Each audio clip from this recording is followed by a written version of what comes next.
Well, next. She's ready. Okay, I'm going to let everyone in now. Yep.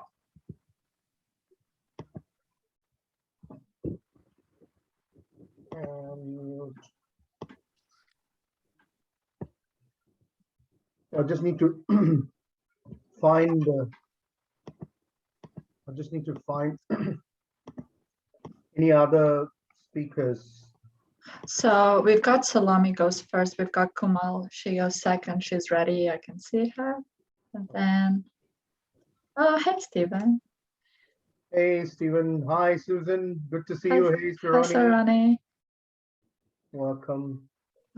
We have Hey, Rushika. She goes here. She goes forward. Okay. Where's and Andrew also there in the meeting room. Andrew's there.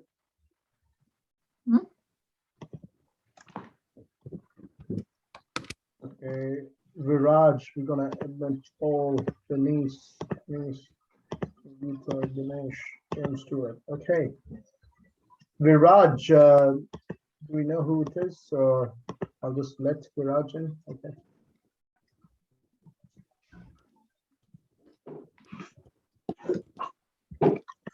Alrighty, folks, we should be kicking off soon. We are live on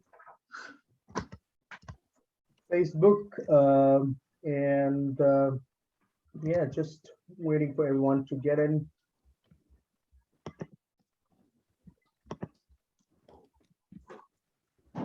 Okay, shall we kick off? Is Kanishk there yet? I haven't seen him yet. But yeah, we can kick off. Okay, beautiful. Thank you. Greetings, namaskar, all of you joining from India and also all of you joining from Australia. Welcome to We at inQ, the Indian Female Founders Scale to Australia program pitch evening. Again, it's been about 6 months now, almost since this program is going on. And of course, we've been impacted various instances through COVID in India. We've had a various stop and start kind of experience. However, we are here now with the cohort of 10 startups, female-led founders presenting to Australian ecosystem. We know there are a lot of people watching us on Facebook and also joining us live as well here on the session. So again, welcome to all of you. I want to definitely acknowledge the traditional owners of the land we have gathered here globally, and also I pay my respect to their elders past, present, and emerging. I want to especially recognize my great friend Susan Moylan, whom's representing our Indigenous First Nation friends and family, as we believe they are, and we always acknowledge that this land that we are has been and will remain the lands of the First Nation. So we acknowledge that and welcome Susan, a special welcome on behalf of all of us gathered here. Thank you. So just kicking off this journey today, I'm really especially pleased that we've had some amazing startup stories that we've gone through from a large 75 to 50 and then 40 and then through to 20 and the final 10 over the last 6 months. And now we are today, there is no winners and losers yet. It's again a pitch where all of them have an ask to the whole Australian ecosystem, how they can support, whether it is to give the right connects in terms of your network, your ecosystem access, or any introduction or lead up to any investor or business opportunity. There's all those asks today. And we want you all to, it's a call to action for all of us here in Australia to see how we can help support these amazing Indian female founders and their startup stories that we want to curate into Australia. We want to welcome to Australia. And of course, we will be looking to work with all of them and definitely the 5 over the next 3 to 6 months to launch them here into Australia and support them into the ecosystem. That doesn't mean that we wouldn't be helping the others. We will work with them all on a case-by-case basis and find the right partners and launch pathway into Australia. So that's the whole intent of Women Entrepreneurs at inQ program.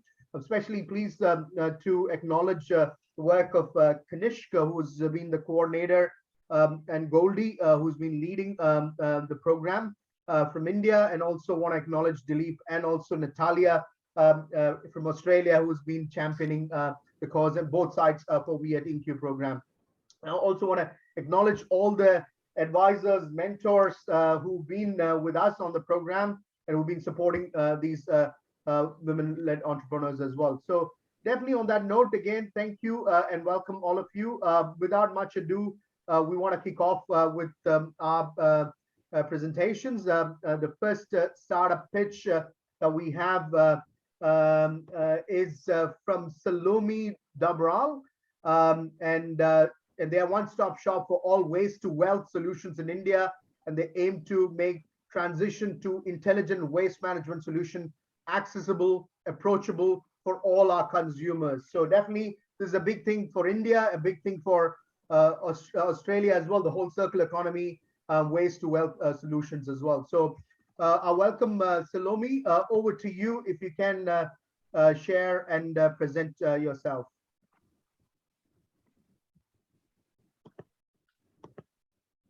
Yes. Hi, everybody. Just waiting to share my screen. Okay. So you can quickly introduce your startup and do your pitch here. Yes. Thank you. So hello, everybody. We are Verto X Labs. I'm joined by Mrityunjay here, who's our technical expert. And yes, we are a waste to wealth solution company, but more than that, we pride ourselves in being an intelligent solutions-based company that focuses on intelligent water management. So with that, I'll be beginning my pitch.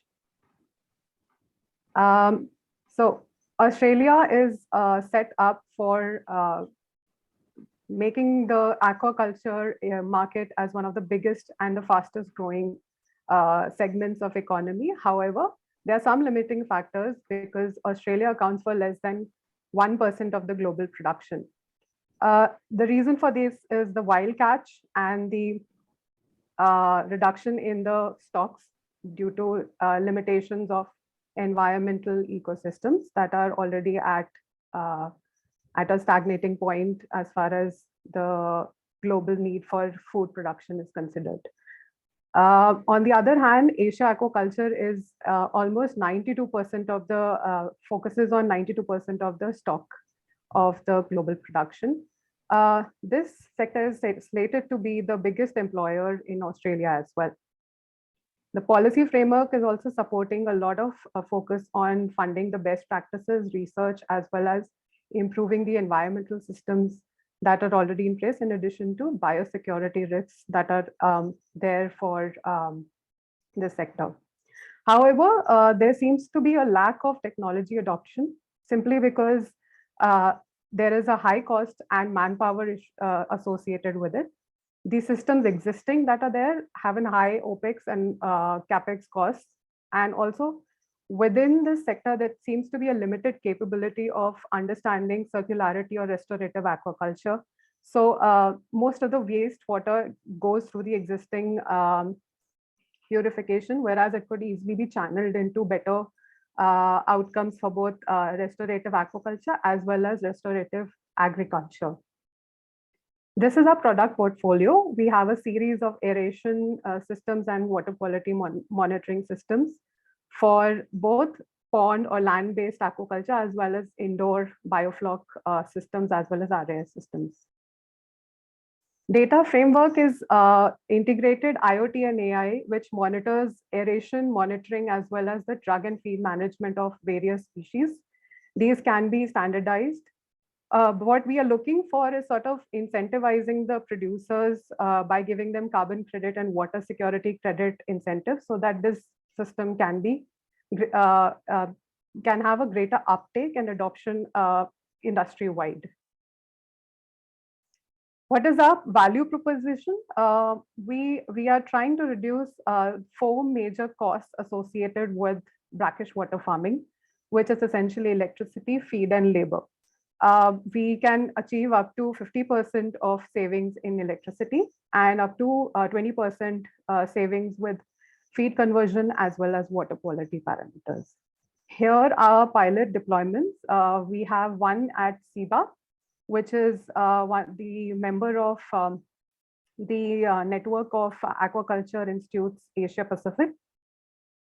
Our current ask is for 500,000 Australian dollars, which we will use partly for R&D and commercial piloting. But more importantly, we want to connect with the stakeholders within this ecosystem, starting with R&D institutes such as AIMS and FDRC.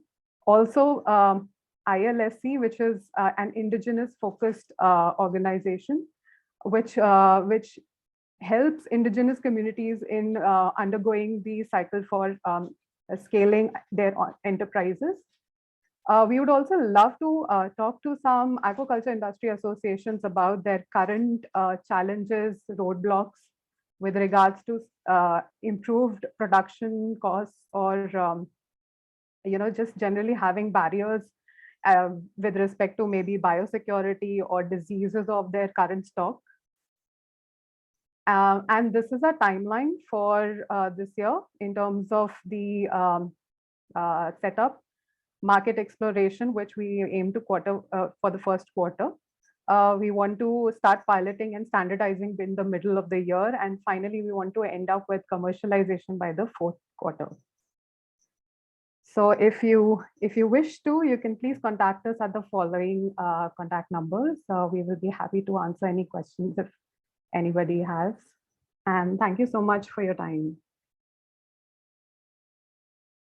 Thank you, Salome. That was wonderful and good to see you keep the timing as well very spot on. Thank you very much.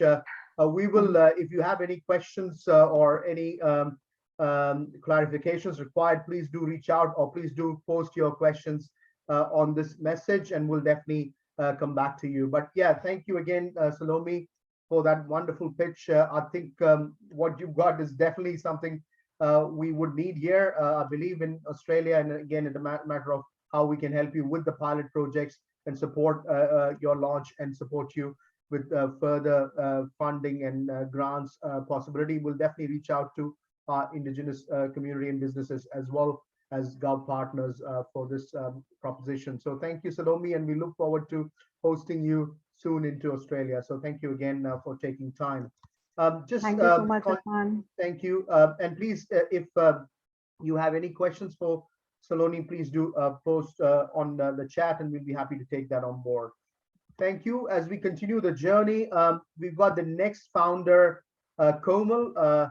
She's got a femtech for unaddressed health issues related to menstruation and pregnancy, but she's also got quite a few other propositions that she has to offer for Australia. So over to you, Komal, if you can come on board. Hi, Irfan. Let me just give me a minute. I'll just share the screen. Please. So quick introduction, 4 minutes to pitch, and yeah, maybe a minute if we have for questions.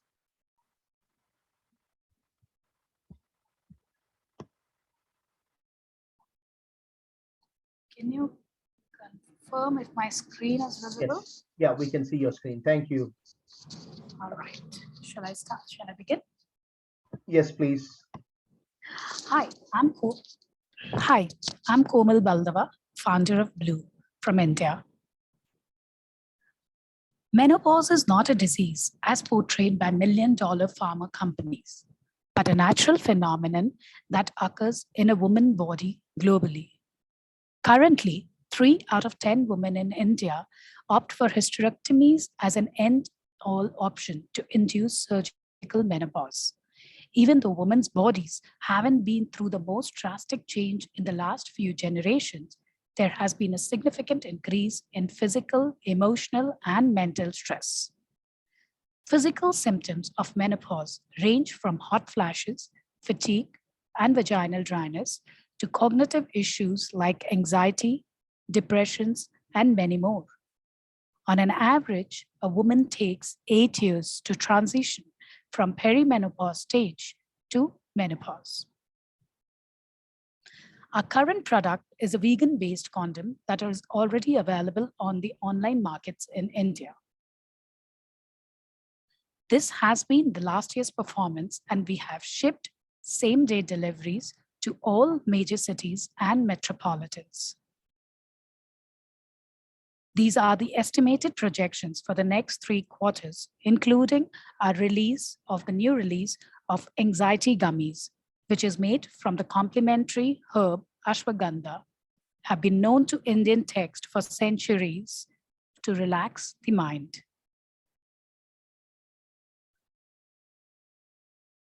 Women transitioning through menopause go through several hormonal imbalances. Blue wants to tackle this by providing a natural and herb-based solution to provide hormonal equilibrium and making the transition and post-menopausal process easier for women. The 2 on the left-hand side, the highlighted products have been released or in the process to be released in the month, and the rest are in the development stage. The rest of the products have been created and centered around the menopausal issues. Approximately 1.2 billion women worldwide will be menopausal or postmenopausal by the year 2030, with 47 million new entrants each year. More than 85% of these women will experience problematic symptoms, including hot flashes, night sweats, sleep disturbances, sexual dysfunction, mood disorders, weight gain, and cognitive declines. In Australia alone, approximately 51% of the women going through menopause transition use complementary and alternative medicines, and more than 60% perceive it to be effective for menopausal symptoms. These data have been collected from the research documents.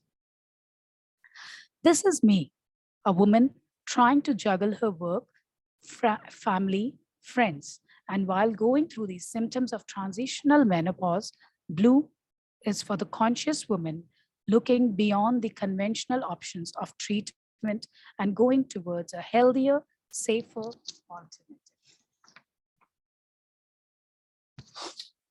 Our competitors, from Sirona to That Sassy Thing, focus on a larger umbrella of women health and sex issues without concentrating on a specific problem that arises.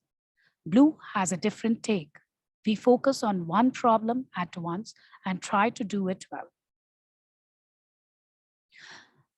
This is the team. Being from business families, me and Namit have seen a business growing from the ground up and have contributed 15 years into understanding and learning business acumen.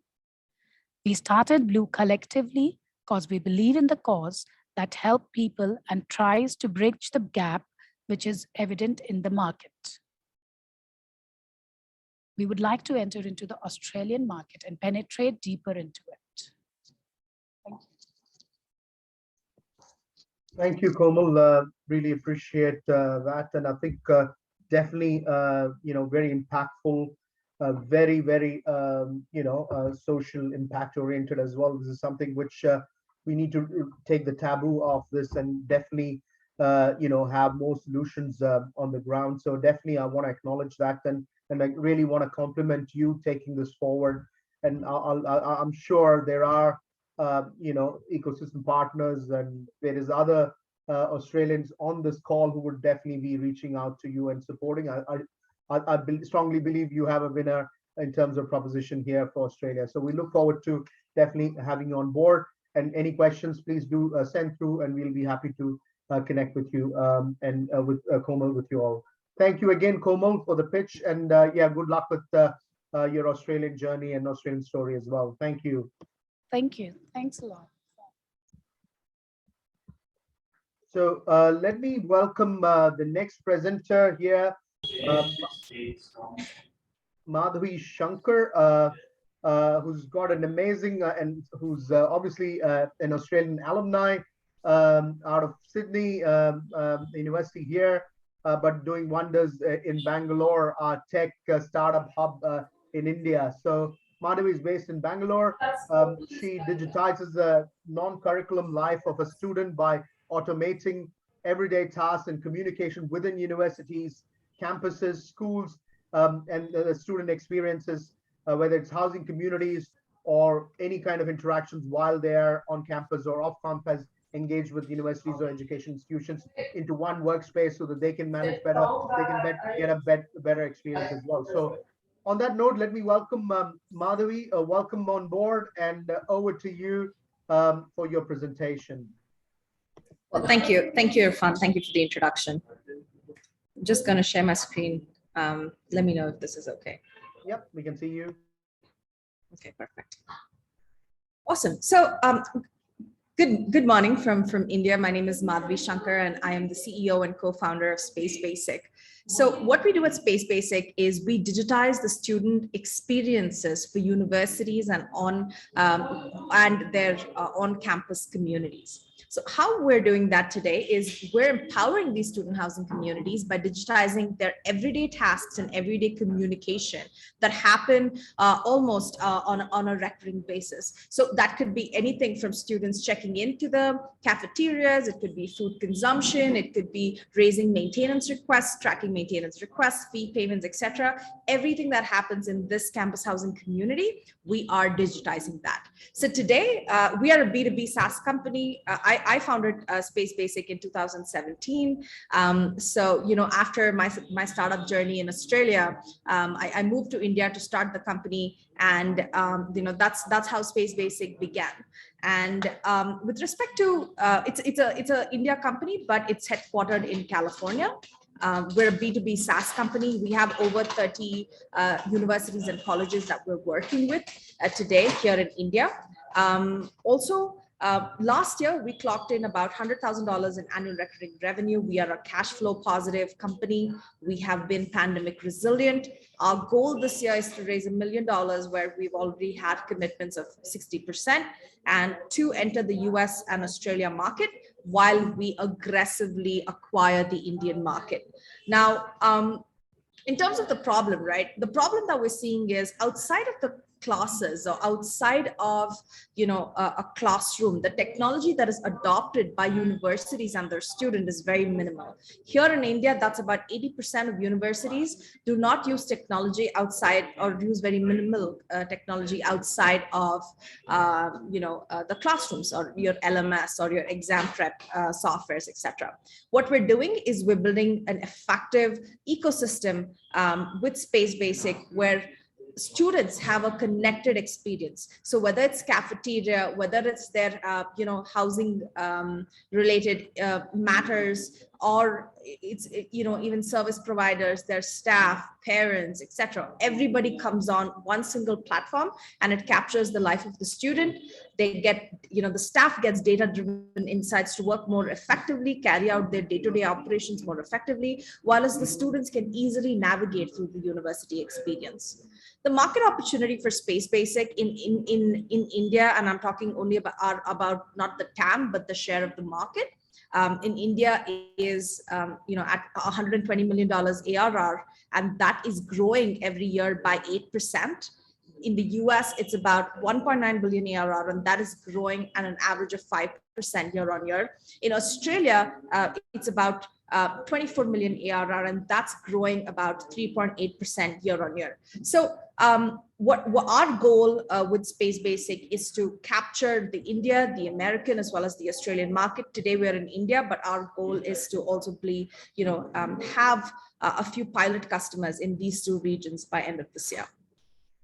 So this is a live product in the hands of real users, right? So we have about 30,000 active students today. We have over 6,000 faculty members using Space Basic. We have over 40 universities that are using Space Basic, very well-known ones as well. What you're seeing on your right side is, is a GIF of the actual mobile application that is being used. All these features and functionalities are completely configurable. All the workflows can be configured towards what universities would like to mimic in terms of what they're doing today.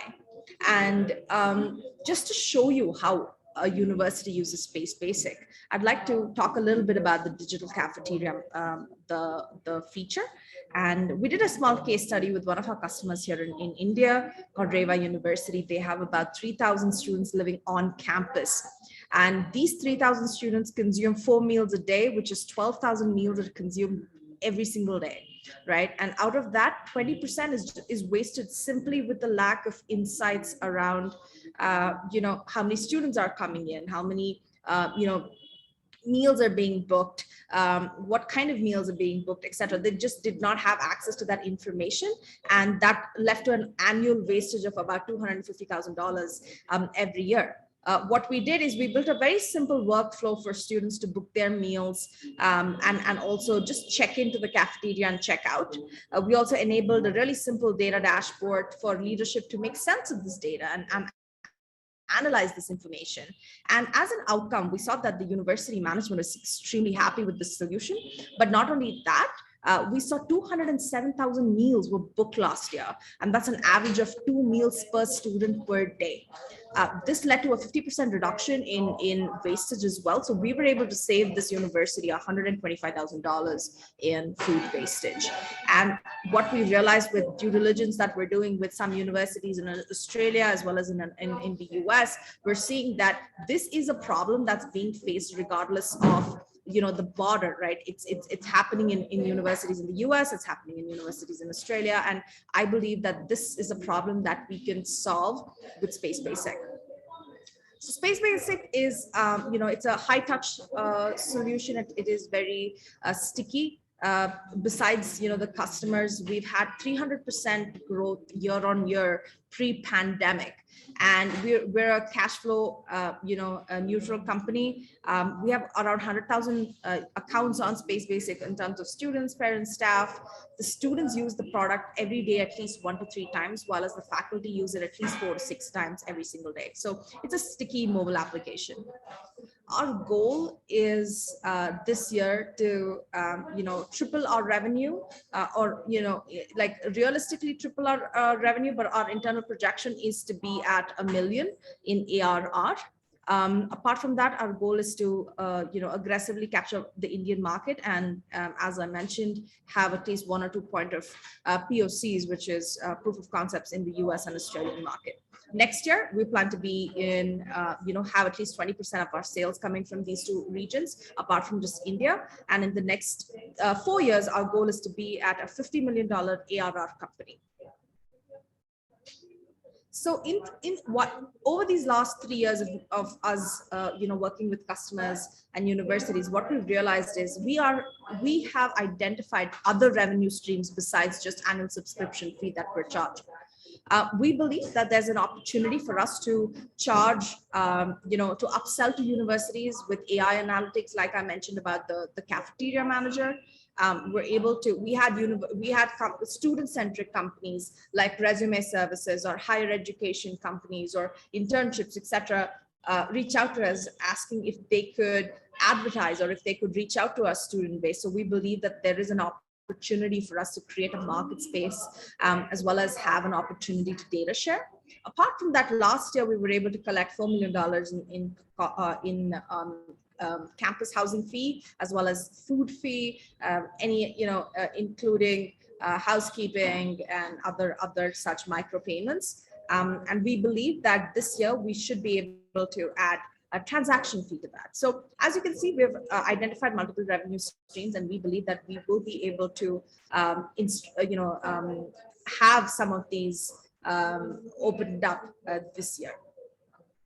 Our customer acquisition channels is pretty well thought through. We have a lot of advisors who are experts in their own domain helping us with this. So upselling definitely is one of the most important ways to increase revenue and also acquire more portions of the existing customers. And we plan to do that with features like AI analytics. But apart from that, what we want to do is we want to do a direct sales expansion as well. We want more street on the feet, and we're hiring for that. And the majority of the fundraising is going towards that. We've identified distributors and partners as well, and who will also sell Space Basic, besides just our direct sales team. And apart from that, till today, we've been organic in terms of marketing. What we're going to do is we are going to have a more strategic marketing plan this year. We are raising $1 million in seed. We have 60% of that committed.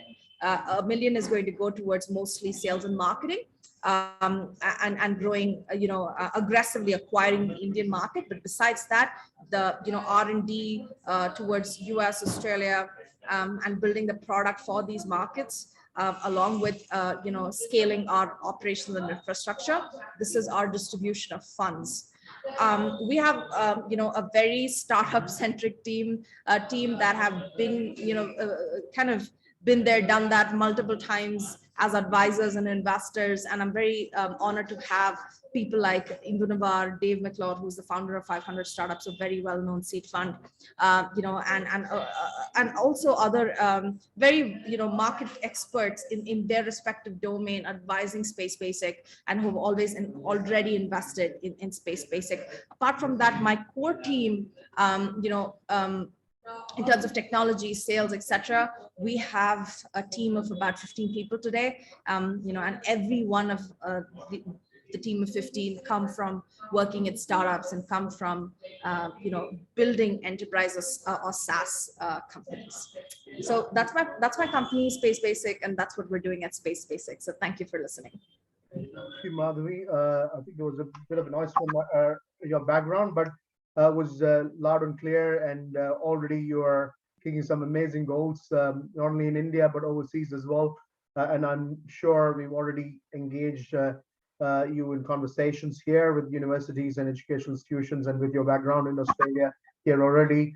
We look forward to definitely hosting you here, and creating that traction as well. So looking forward to welcome you to Australia. Thank you, Madhavi. We'll Thank you. Thank you.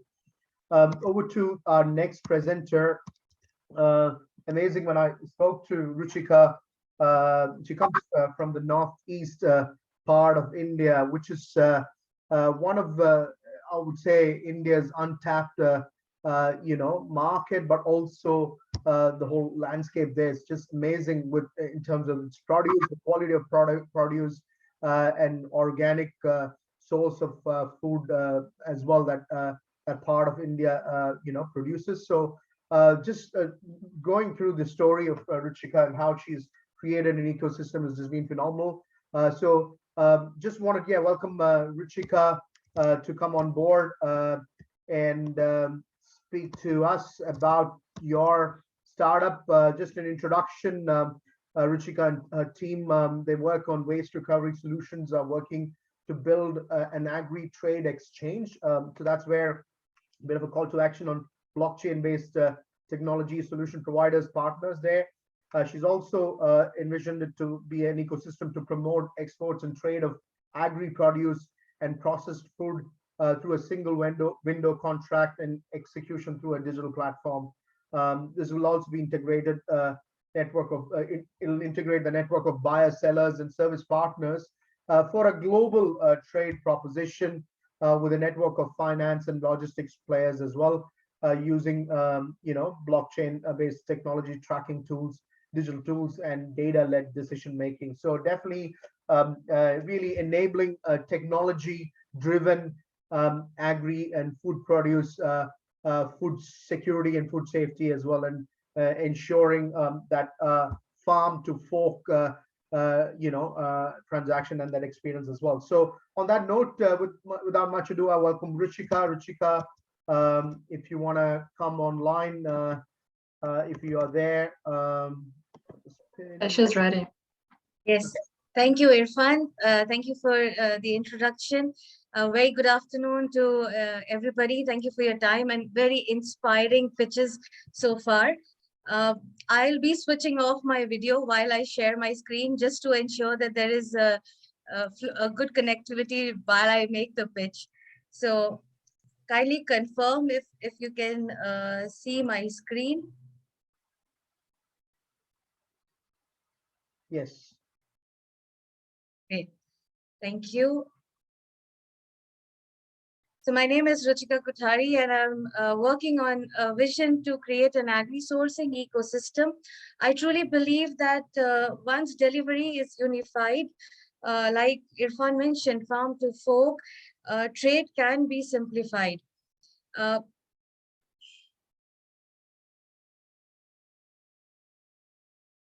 When we look at the global scenario, it is a total globalization of the food and agricultural sector. We are actually going through a revolution in terms of the food segment per se. It's an agricultural revolution, and India is no exception to what is impacting the world markets, whether it is upstream or downstream, with the trends in dietary patterns changing, with a lot of land transformation and land holdings that have been changing in the last couple of years, especially to bring in standardization, uniformity, and quality.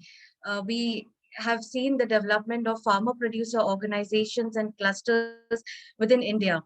And the world is becoming a shrinking area when it comes to food supply chains and food agri chains. And the codependency is extremely high, especially post the pandemic.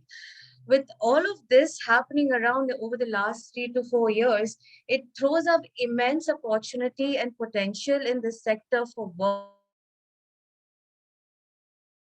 both economic as well as social impact. Now, obviously, opportunities are free of uh, not free of problem areas. And while the problem statements are intense in this industry, we focus ourselves with the four main problem areas, which is largely to do with the agri value chain. Primarily, if we were to summarize them in four top headings, it would be access issues, wastage issues, quality compliance governance issues, and of doing business. So what we intend to do is we intend to be a sourcing hub, a buying house, an integrated buying house for anybody who desires to source from a market. And we are driven primarily with three main purposes. One is to provide the knowledge and the market information on ground, both to the supplier as well as to the sourcer, to be able to do this on a demand-driven supply plan, which means that whatever commodities, whatever produce we engage with will be demand-driven, so that quality compliance, standardization, uniformity, and adherence on the governance can be delivered. And we want to link this to an ecosystem for execution, because we believe that logistics and operations are a very integral part of making a trade successful, whether it is in the international market or whether it is in the domestic market. At this stage, with this vision, we started our work in 2021. We are at a POC ready stage. We're linked with 250 farmers, which is one farmer producer organization, linked with one deemed exporter and processor, one international buyer, and one focus agri commodity, which is ginger, with three product categories under ginger, which is dehydrated ginger flakes, dehydrated ginger, dry ginger powder, as well as fresh ginger. Now, the reason why we have focused on ginger is primarily because it is demand driven. Post pandemic, we have seen a surge in the demand for this commodity in its different forms and different categories across the Indian market as well as across the international market. While when we look at the international market, the supply base is largely dominated by China. However, the production base and the scalable land, production land is pretty good in India. Our production actually is one of the top when we look at it in the Asia Pacific region. And when we look at the policy, in order to select our commodities, we are aligned with the agri export policy within India. And since we are based out of the east of India, the region of Assam, which is famous for tea, we thought the next product which has a demand, is organic, is a health food, has a niche segment, and can be scaled up, is ginger. So this is the product we started our focus with. What we see is also a tremendous interest between Australia and India when it comes to bilateral trade agreements, as well as when it comes to agricultural trade. And not areas to promote connectivity and trade between India and Australia. So it makes us quite strategic in an overall basis when we look at it. How we intend to earn through this platform is primarily through subscription-based and module-based access fee, through a commission-based model, and through advisory services. In terms of our, where are we now at the moment? We have piloted for the last 1 year for the commodity with a full ecosystem partnership. So we have a buyer, we have a supplier, we have a logistics partner, we have several experiences in terms of packaging, in terms of storage. We've been through the journey.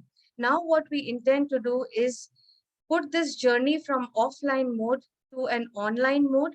So what we are looking for is product development to build the prototype using technology, because we want to make this model scalable. There are the opportunities that present itself today is immense. When we start from a small state like Assam with one commodity, when we scale it up to much more bigger agricultural states across India, the potential is quite huge. And that's where we need to bring in scalability, we need to bring in technology.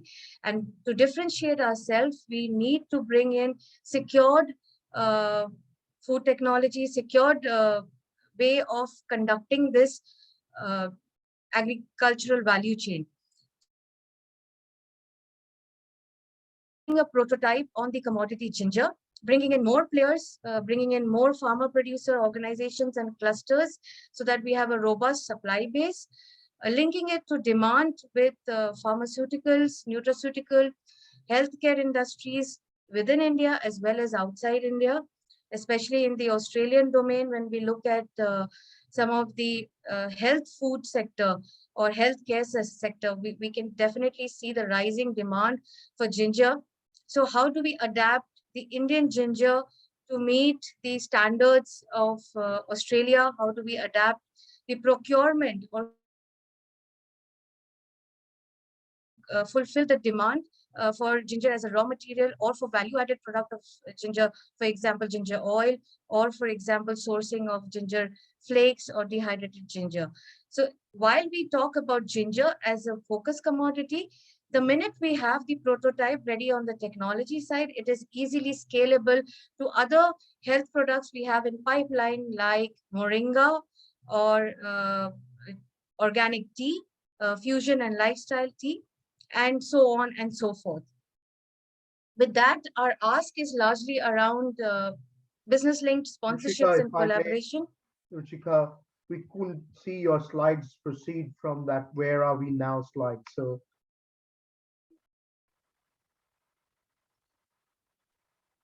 about that, is it visible now? yeah, I can see you. Yeah, let's see the presentation. I think are you going backwards? I think yeah. Yeah, after this slide. Yeah. Yeah, we can see the last one. Yeah. Thank you. Were you able to see the revenue business model slide and the, okay, great. Thank you for the confirmation. So from a background perspective, I have around 15 years of industry experience in shipping and international trade development, working with one of the leading shipping company, and a lot of experience in the agricultural export and import, pharmaceutical exports, commodity trading, and cold chain development. We are working on a very, we're bootstrapped at the moment, and we're working with a very, by exploring the strengths that we have in-house. So team development and collaboration is definitely my next step. And that brings me to the end of the presentation. I'm open for questions now. Thank you for your time. Thank you, Ruchika. Really wonderful presentation. Just to see your journey and your presentation as well through the program in the last 6 months is just phenomenal. The opportunity that you touched on is phenomenal between Australia and India, as we heard from both the prime ministers as part of the virtual summit earlier this week, and all the numerous trade negotiations and all the the connect between both the trade ministers, highlighting how important our partnership between Australia and India is going to be. Food is a core sector. Both Australia and India have individual areas of expertise, and produce is going to be a key factor for us to strengthen our relationship. And having the right technology would be the right enabler to getting those outcomes. Definitely. So what you've got in the making as an ecosystem, I'm sure, and in fact, I'm pleased to even advise the we at inQ Australia to India cohort that we had end of last year. There is one amazing woman entrepreneur there. She has a solution called Iterate into blockchain-based track and trace. So I'm sure you guys can collaborate and do wonders for both Australia and India. And what you have, the produce in Northeast, is something which we would all love to have here hit our retail outlets and our grocery stores as well here. So look forward to really shaping next stage of your startup journey with the right collaboration and support the IP and the technology that we can offer from Australia as well. And along the way, also get the right produce from India shipped to Australia as part of this collaboration. So thank you, Ruchika, again for sharing your story and the call to action as well. So thank you again for that. Thank you, Irfan. Thank you, everybody, for your time. I want to thank you again. I want to bring our next presenter. Before I do that, and kind of doing a bit of a stop check here, I want to invite our program coordinator, Kanish, who was part of another session just before this, and he had to duck out, but he's back here on board. I want to recognize and thank Kanishka, who's been coordinating this program over the last 6 and maybe even 2 years, because we've had a lot of stop and start. But just let me welcome Kanish. Kanish, if you want to share your thoughts and how excited we are to see these presentations come through the last 6 months and now into the last stages of this program and also scaling into Australia. So over to you, Kanish, if you want to share your quick thoughts.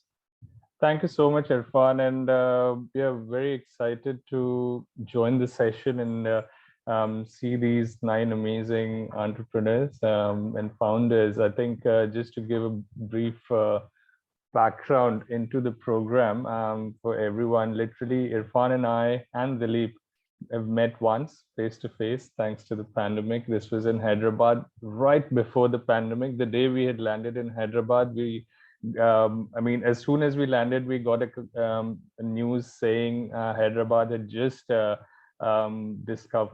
discovered its first case of COVID, and we were wondering, really, will it go any further?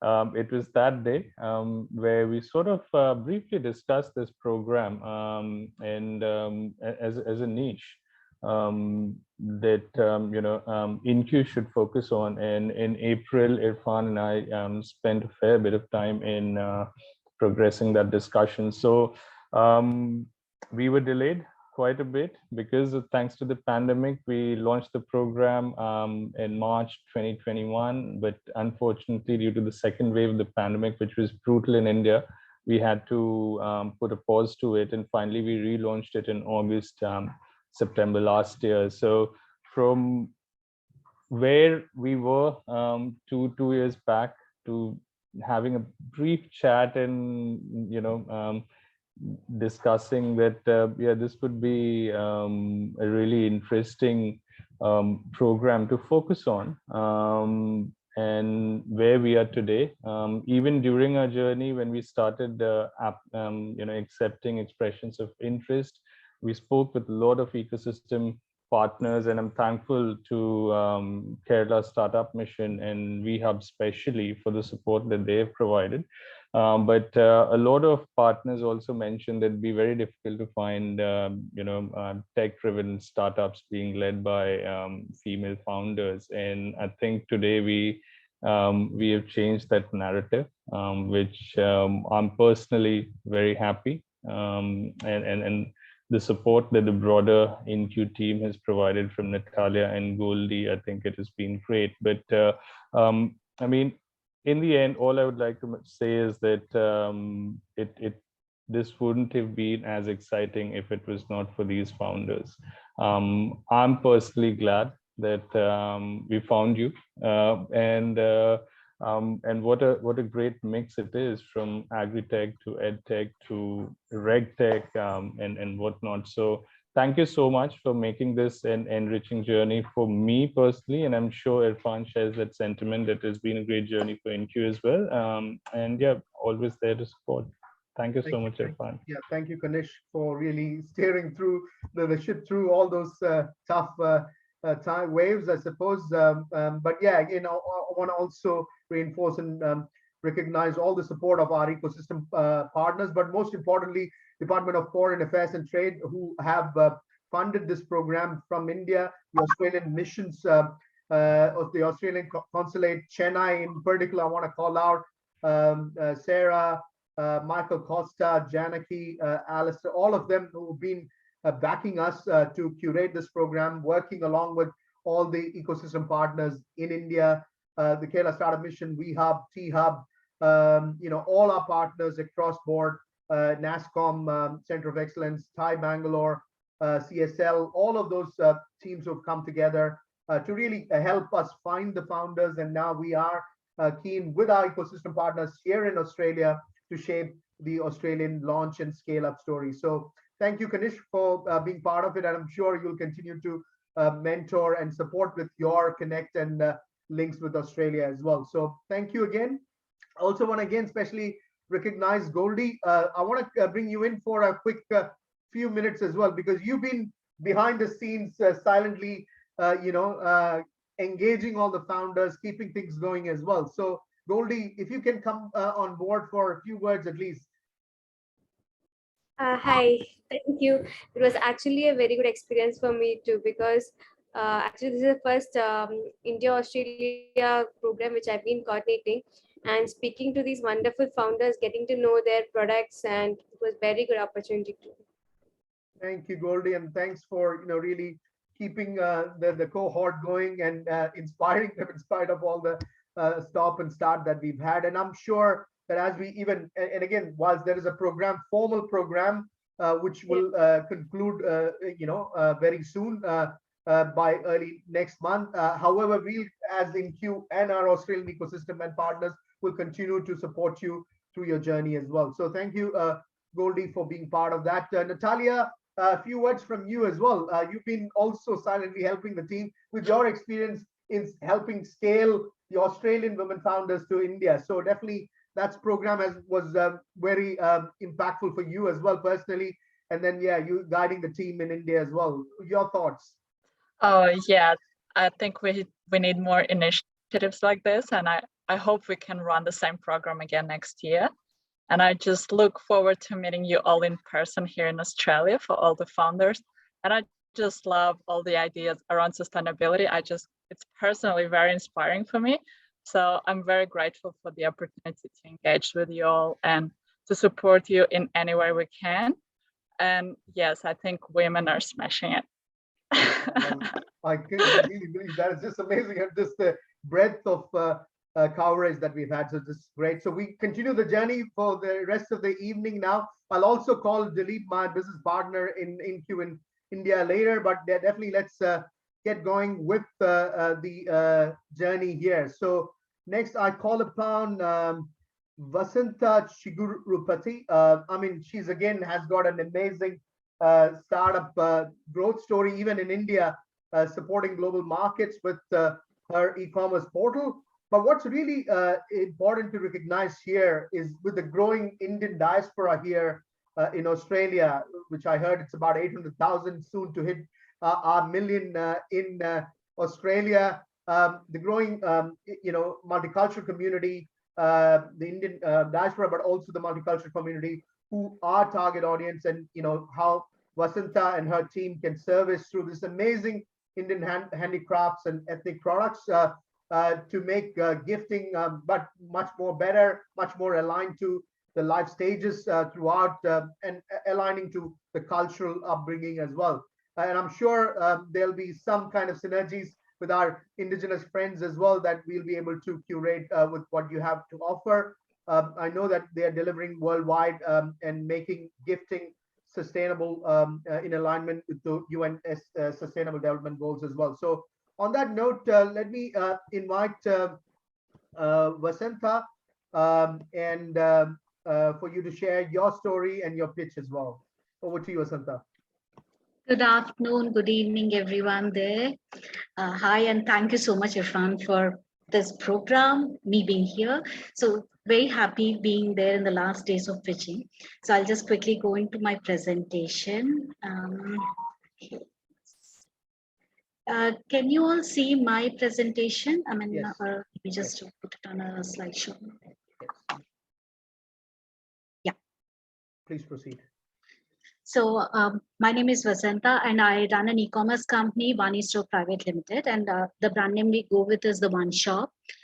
So we are one of its.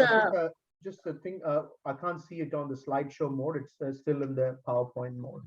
Oh, okay.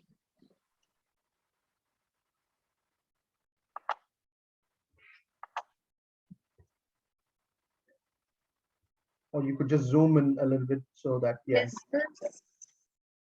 Is this visible yeah, now? it's, good. Now it's good. Yeah, okay. Please continue. Okay. So we are one of the first of its kind e-commerce company to sell return gifts, favor gifts, and corporate gifts online. And we majorly sell handicrafts and sustainable products as favor gifts.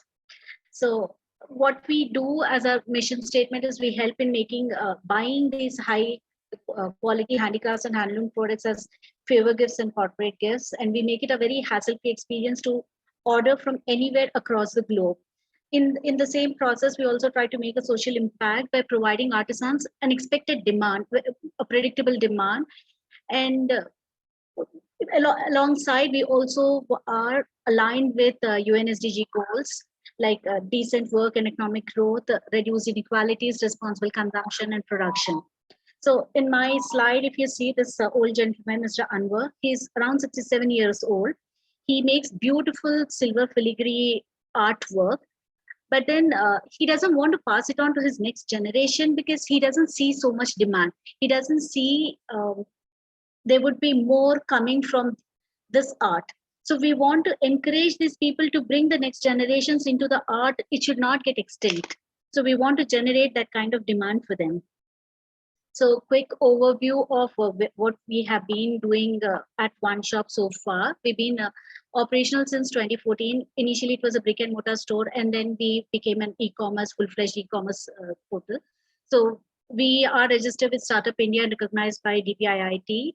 Our major markets are India and USA at the moment. We also supply across Australia, New Zealand, UAE, Canada, UK, Singapore, other countries. And our lifetime revenue as of now, it's around 5 crores plus Indian currency. So that would be approximately 900,000 AUD.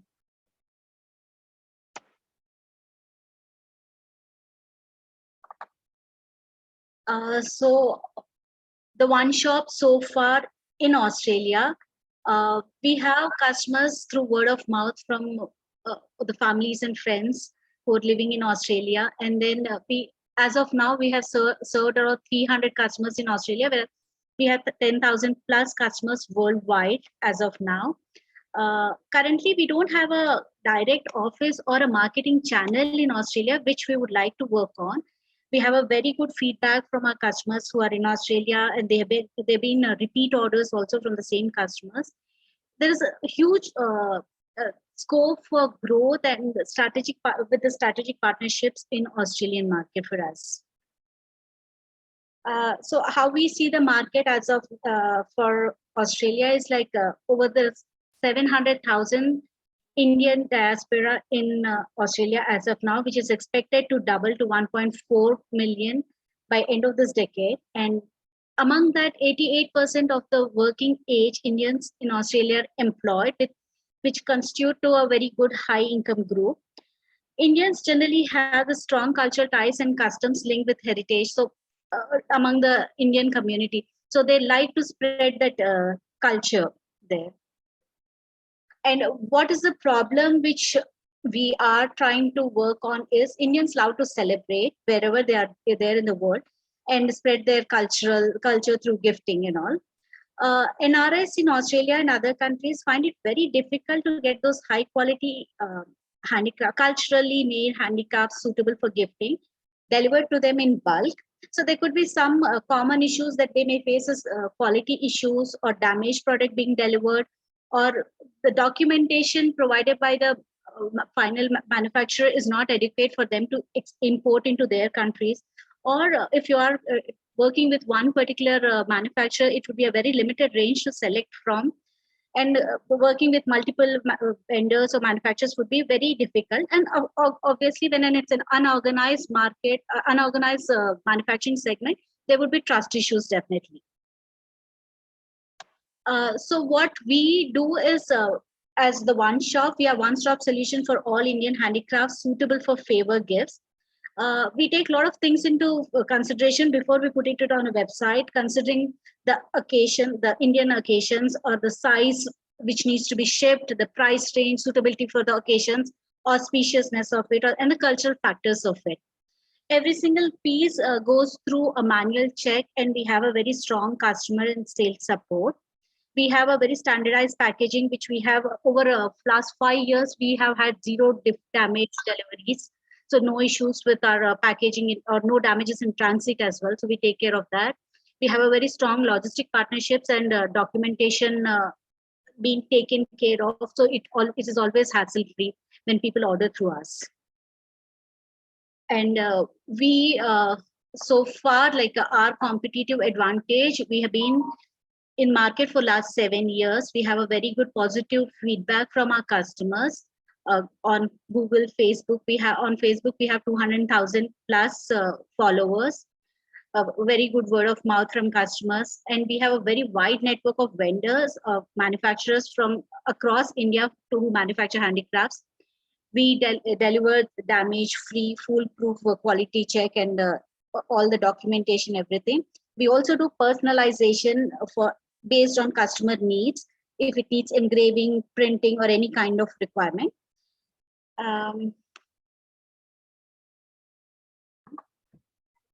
So these are some of our feedback on our Google pages and Facebook pages, which we have from customers from across, like few from UK, India, US, everywhere. And how we operate is, we are an e-commerce store and we have a centralized warehouse here in Hyderabad.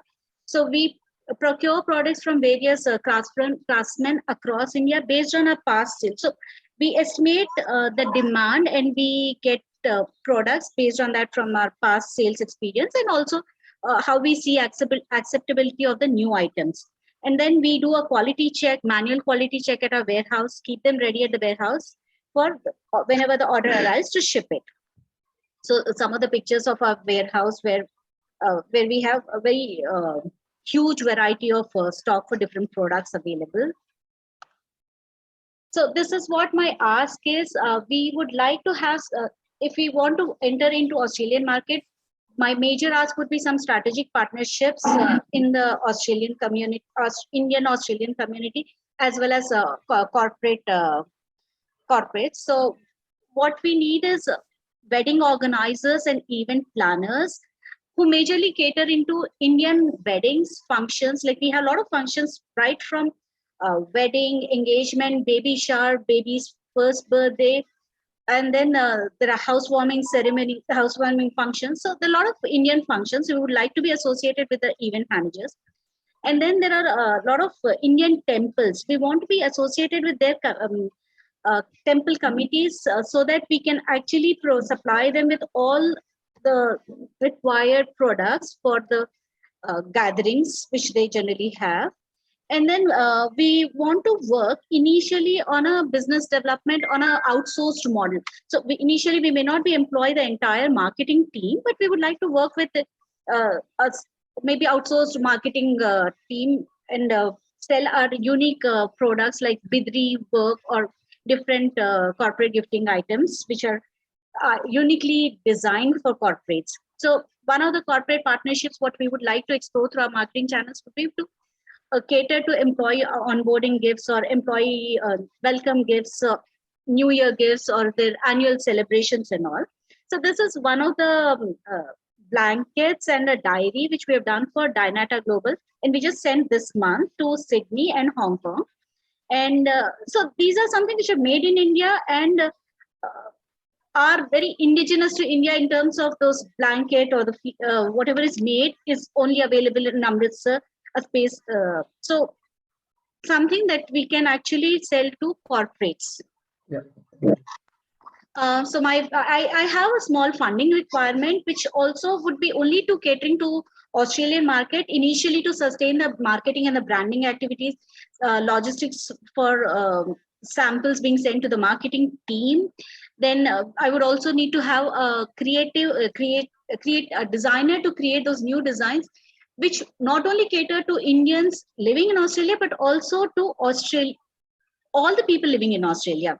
And then website and development and the maintenance, very specifically for Australian demand, both in terms of favor gifts and corporate gifts.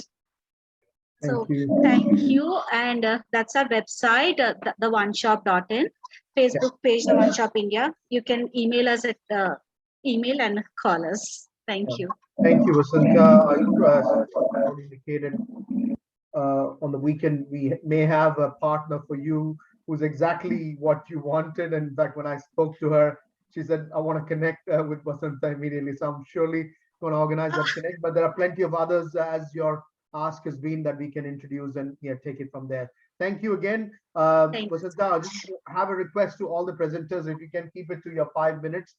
We are running a bit late. But yeah, without much ado, I want to invite our next presenter, Tanya Abraham, joining us from Kerala, India, someone who's got amazing art and crafts platform background and being involved in the art outreach society as well in Kerala, someone who's also amazing with art, culture and food through the history, I suppose. So definitely someone who's gonna be part of our Australia-India art and culture journey going forward. So let me welcome Tanya with her project Kula, which is a community-based art and crafts platform which works towards community building, cultural exchange, and also at Kula, knowledge on handmade skills and artistic practices of artisan and artist communities from all over India are shared, and to build human emotional connections and support small communities in preserving heritage and attaining economic independence. I'm sure my friend Susan and the indigenous communities would also love to collaborate. And I'm sure I'm going to make those introductions. So over to you, Tanya, if you want to start your presentation now. Yes, thank you very much, Irfan. Let me share the slide.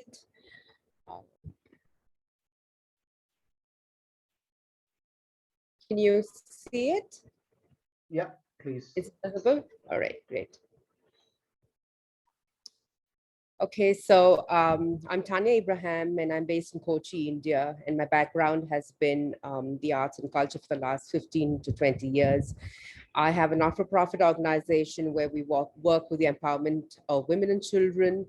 We work regarding indigenous products in art. And also I work with contemporary art. So I'm an art curator, and we've been working on social change regarding society and the need for the arts to be involved in it. And Project Kula came about from all of this.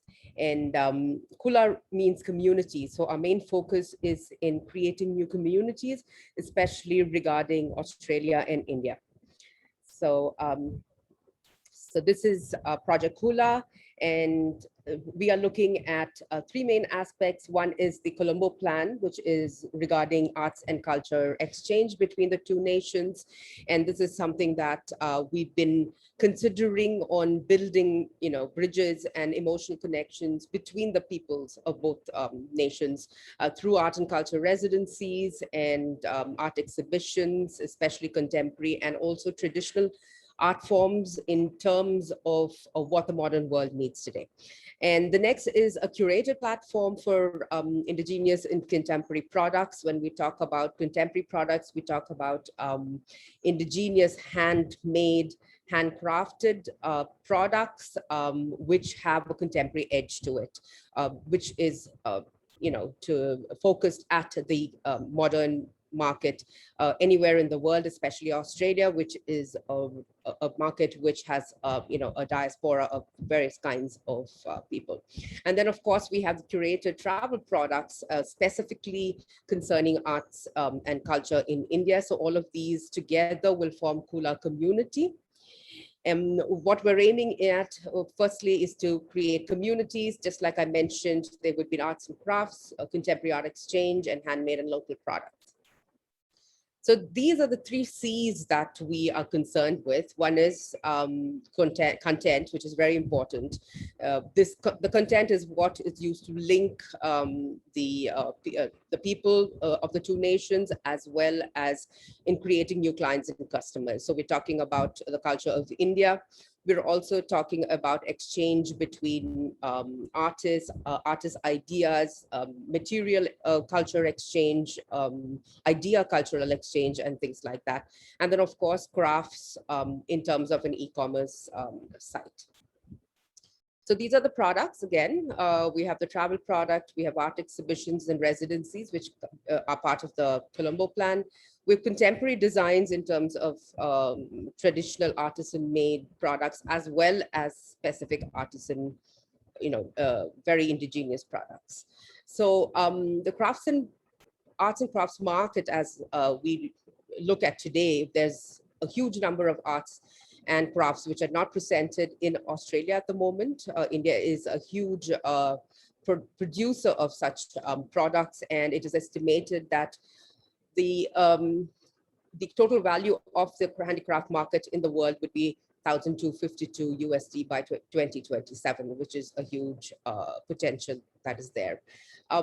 What is also what is noticed in terms of Australia is that the lack of specifically curated categories, so people can pick up products relating to kitchen and dining, furnishings, etc. So each of the products would go under various curated categories. We will also have designers on board who are, kind of highlighting the modern Indian ideologies and sensibilities of design, which would be a separate section.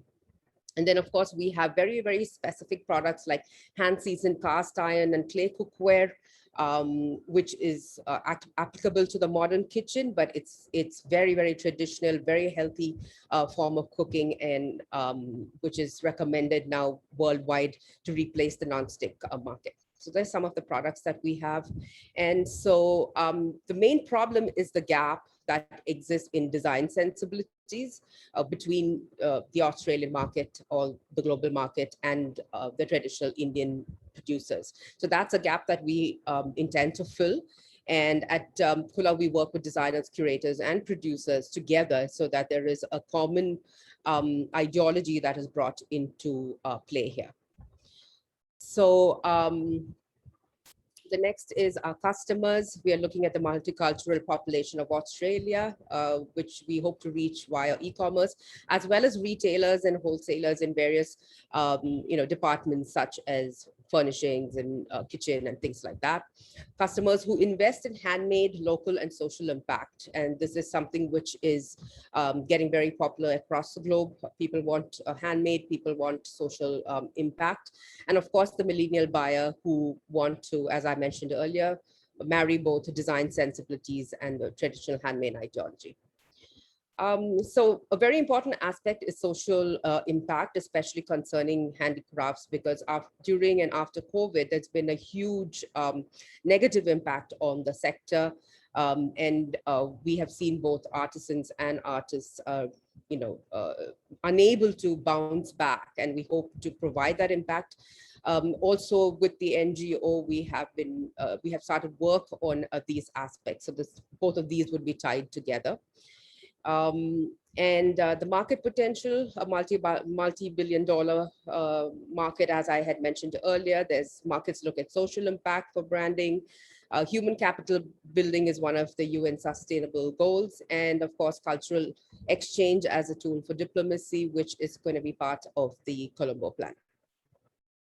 So the process and the plan, right now we're at the very, we're at the very start, and we're looking for seed funding.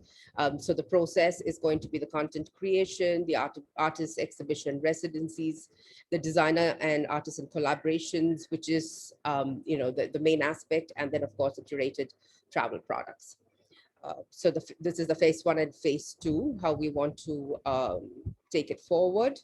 With the e-commerce platform, and then the residencies and exhibitions. So the ask, we need seed funding, market entries and support, and collaborations with Australia in terms of business development. So yeah, so how we plan to make money is on commissions of sales, and Colombo plan collaborations, which is based on grants. These are my advisors. We have the artist and curator president of the Kochi Biennale Foundation, Bose Krishnamachari. Wiki Arts Leadership Council, Bina Krishnan, is connected with all the craft depots across India. And then we have somebody on ground who can help us from the business point of view. So I'm making it quick and short. This is Kula for you, and you can contact me at this email ID, and my number is also here. So thank you very much, and really look forward to taking things forward.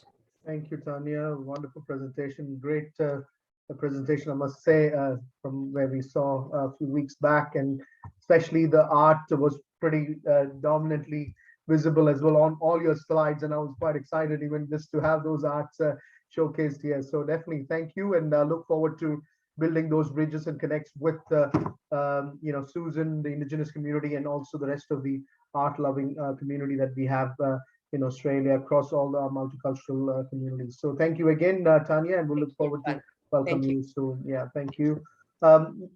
Just conscious of time, we've got 3 more presentations to go, so please do stick around. The next one is from Sudhamai. And it's again sort of shifting gears from art culture back to technology, blockchain-based supply chain solution. So she provides an anti-counterfeit solutions to track and trace for supply chain-based blockchain and RFID technologies. Over to you, Sudhamai. Welcome, and look forward to your presentation. Oh. I think we lost Sudhamai. Sudhamai, if you want to come in, you can unmute yourself. Okay, yeah, I'm able to unmute now. Thank you, Irfan. So hi, everyone. Let me share my screen, and in the interest of time, I would try to be as good as I can be. So, sorry. Okay. Can you all see my screen? Not yet, just we can see you and your wonderful chair you're sitting. Thank you. I actually had to come away for a different meeting, so I looks like a golden juggling throne. kind of. Thank you. So, now you should be able to see my screen. Yeah, it's just coming through. Yep, if you want to put it on presentation mode. Yes, please proceed. Yeah, thank you. Okay. Hi, everyone. This is Sudhamai from Carpine. So as Irfan was telling, Carpine is into building connected supply chain solutions on Web 3.0 using blockchain and IoT. This is our second venture. With our first venture, we built 2 private labels, which clocked in around 4 million in revenue. This one, during COVID second wave in India, we saw multiple deaths due to fake remdesivir injections. And that is when we started on this mission to see, can we avoid these anti-counterfeits in drugs using blockchain? And that's where our journey began. As you can see, We are tied up with multiple accelerators across the globe to help us get into various markets like US, Canada, and Australia.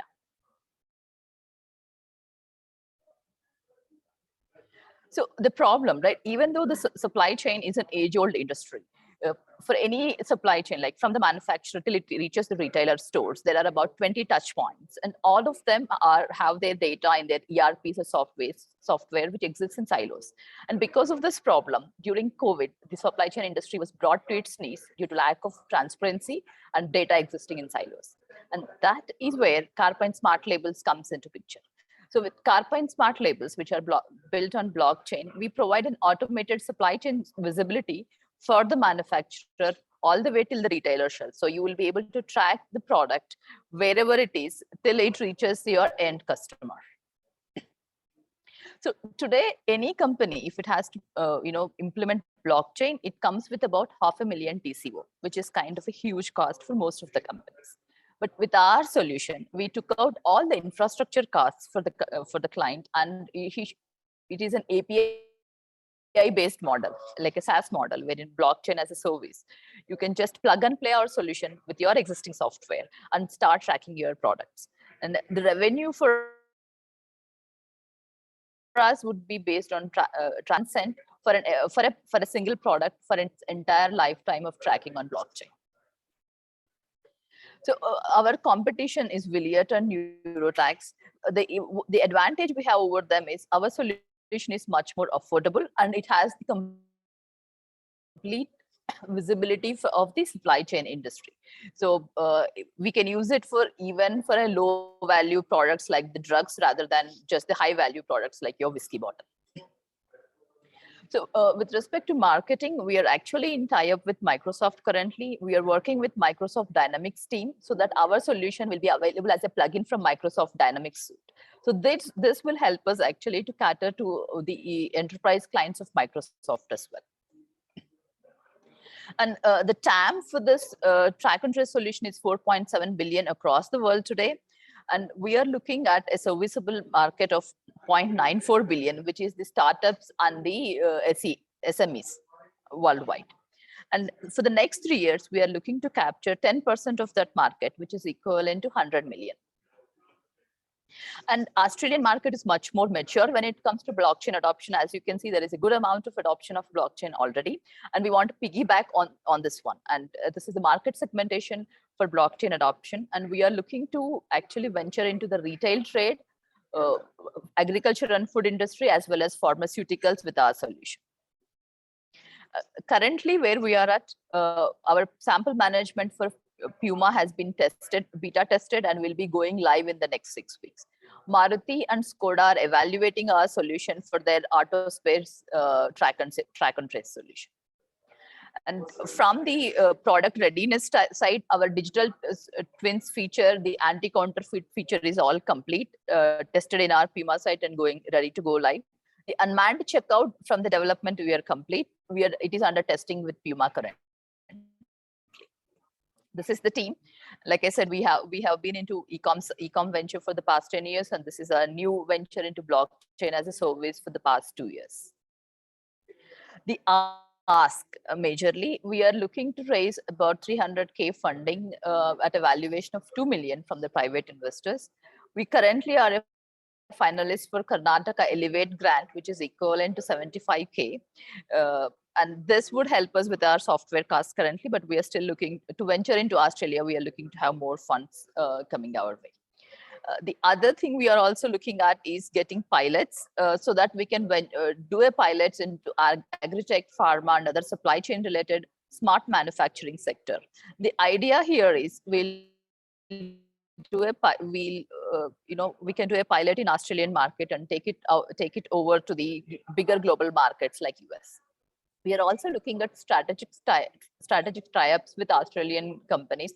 I mean, for instance, like Ruchika's JAP would be a good example, wherein we'll fit in that as the missing jigsaw puzzle, wherein the produce will be provided by ZAP, and then we as the tech background for them will be able authenticate the source of the product all the way till the end consumer, which the Australian consumer is very much concerned about. Like, people want to know where the food they are eating is coming from. And that is where, our solution would be a plug and play for these kind of strategic ventures.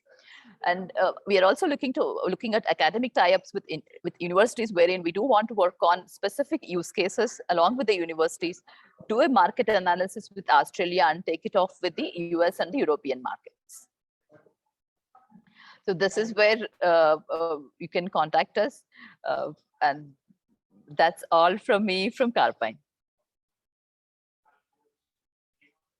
Thank you, Sudhamai. Wonderful presentation. Nothing great to see your traction, your second venture.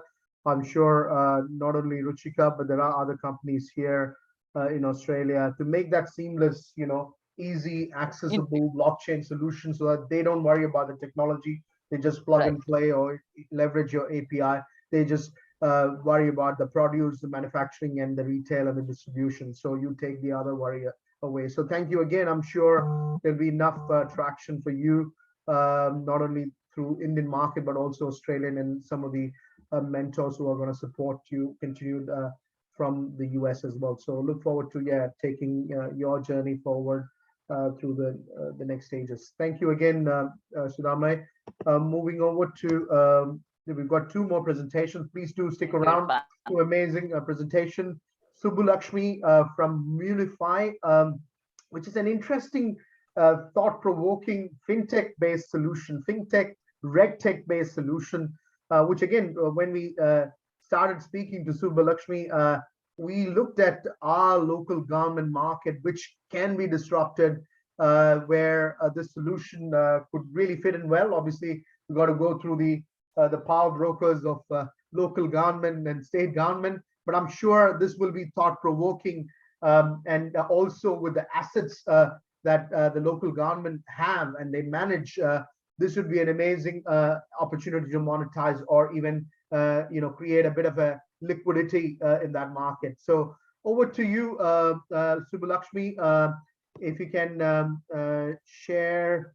Let me just check. Yeah, I will. And thank you so much for the introduction, Irfan. I'm based in Hyderabad and a finance professional, ex-Standard & Poor's, and it's my pleasure to be here and share something about our product here.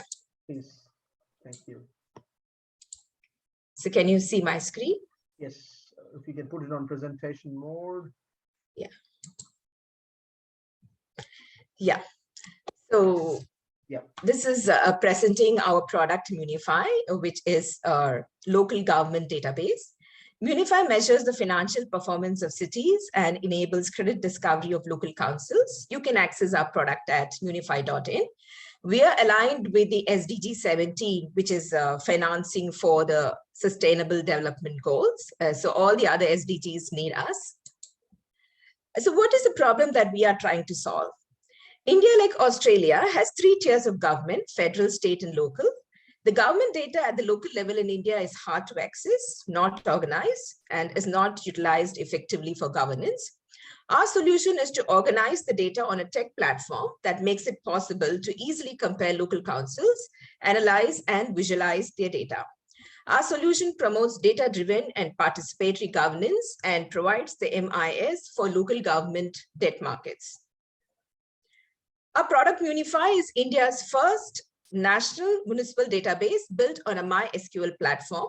We launched the financial module of our database in September 2020.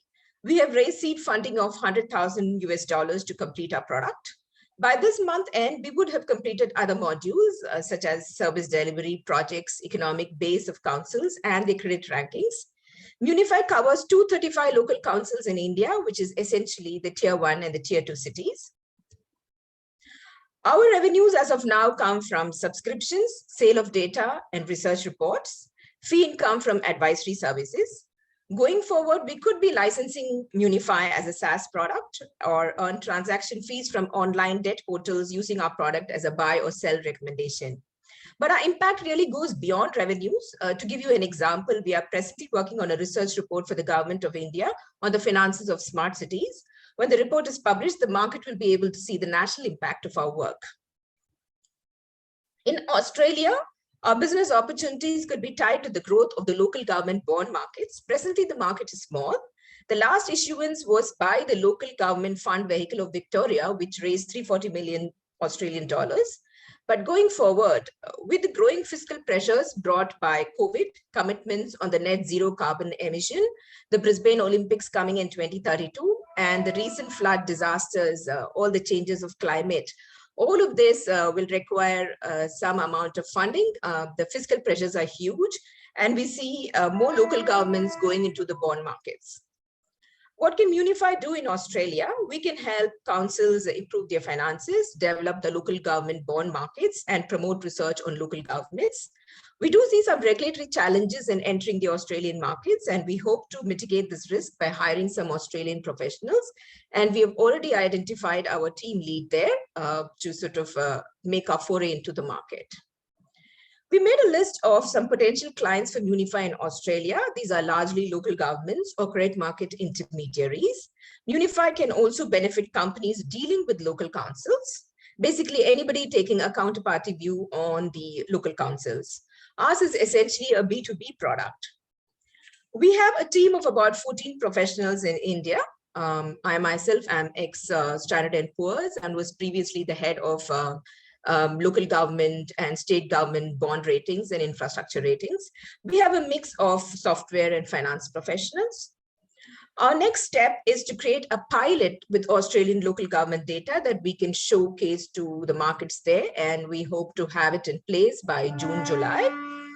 And we do require support in fundraising. We're looking at about 200,000 Australian dollars for the first round, and also help in acquiring customers in Australia, which could be coming from our potential list of clients.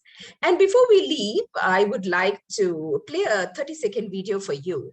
This is an example of how we share our insights about local councils with the communities. It's an example of what we would do on the social media. This is for Brisbane City Council and based on the annual report of this council for 2021.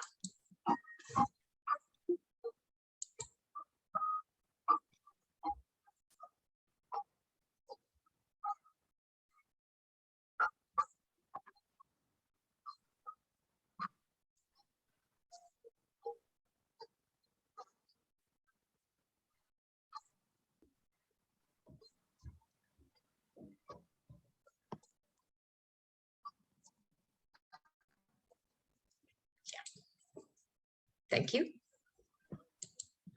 Thank you, Any questions? We couldn't hear that sound, but definitely I'm sure you'll be able to share a YouTube link or something which we can share and post, and we'll definitely introduce you to quite a few councils, including Brisbane City Council, to see how we can take this engagement forward. I truly believe there is something to disrupt and definitely enable councils to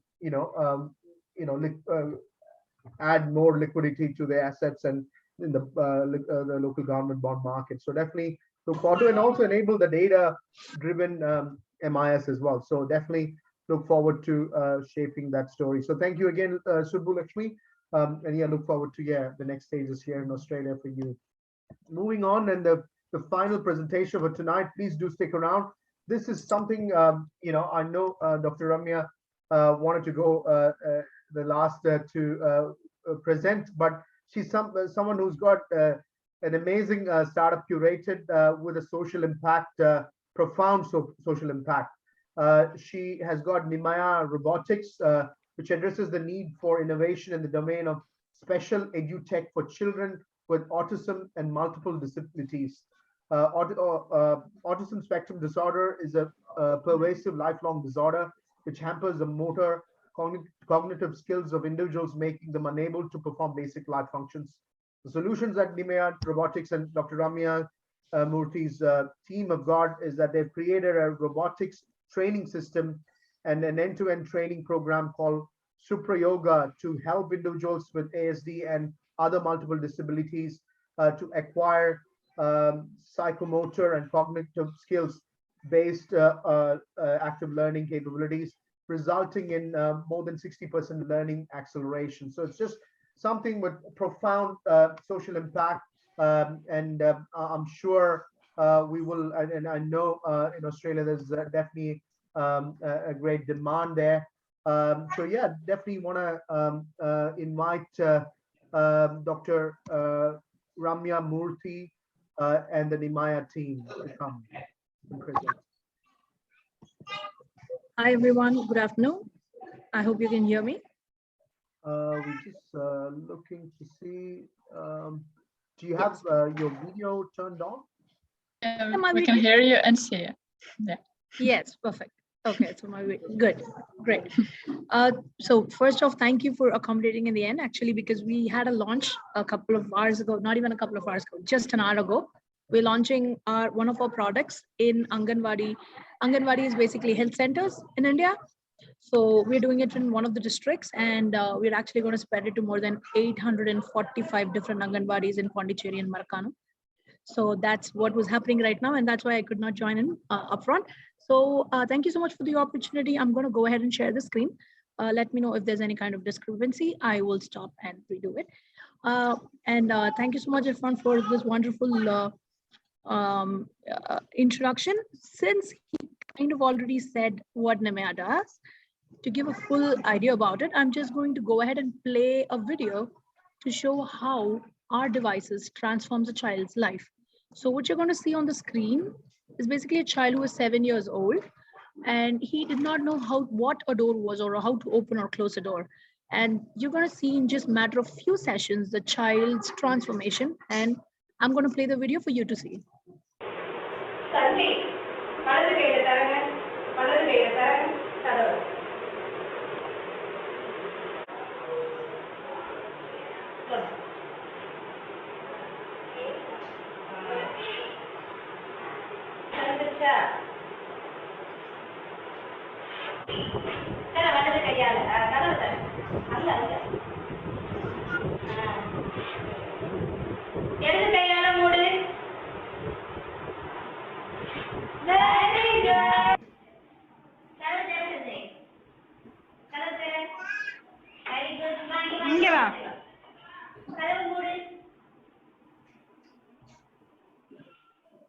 So I hope that was quite clear. In just matter of few sessions, I think for him it took about 7 to 8 sessions for this child to understand what a door was, how to open a door, how to use his fingers, articulate, wrist rotation, bilateral coordination, everything. And that's what Nimaya robotics devices do. So imagine one day, I mean, opening and closing of a door is such a natural, involuntary process to us. But imagine one day you wake up and you suddenly realize that you're not able to open a bottle to drink water, or you're not able to hold a pen to write.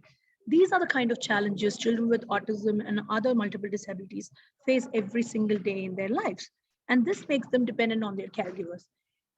Did you know 93 million children around the world have some kind of a disability? 1 in 54 is what is being projected by CDC right now. I did go through this recent census that was done by Australian Bureau of Survey, and we found out 1 in 150 is the current scenario. But the alarming part was, as you can see on the graph on the right, that there was an increase over just a matter of few years, an alarming increase in the number of children with autism. And that's what we are here to address. So there are other conventional therapy methods that are like occupational therapy, speech therapy, etc. And the architecture is what you see on the screen. Here, the teacher teaches the child the activity, and due to the lack of audiovisual feedback, it takes a much longer duration of time for the child to understand and learn, and of course, to retain as well. That's when Nimaya comes with its own way, but with a twist. It's quite similar. So here, the teacher teaches the child the activity, and now the activity gives you an audiovisual feedback. This not only helps the child to learn it in a much faster, accelerated speed, but also retain it for a much longer period of time. This unique concept is called as active learning, and all of our devices are based on that concept. Our entire architecture is what you see on the screen. Here on the right is the skill training unit. This is where the child comes in contact with to learn the different set of skills.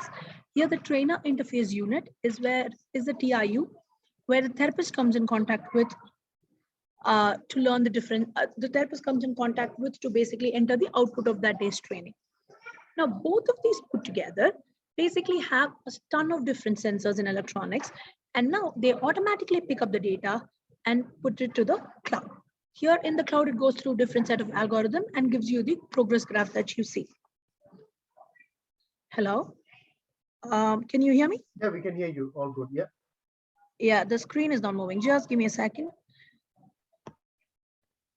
I am sorry about it.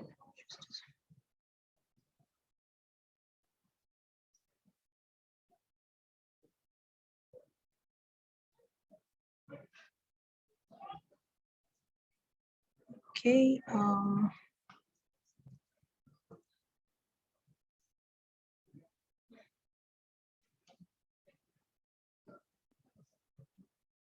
It should work.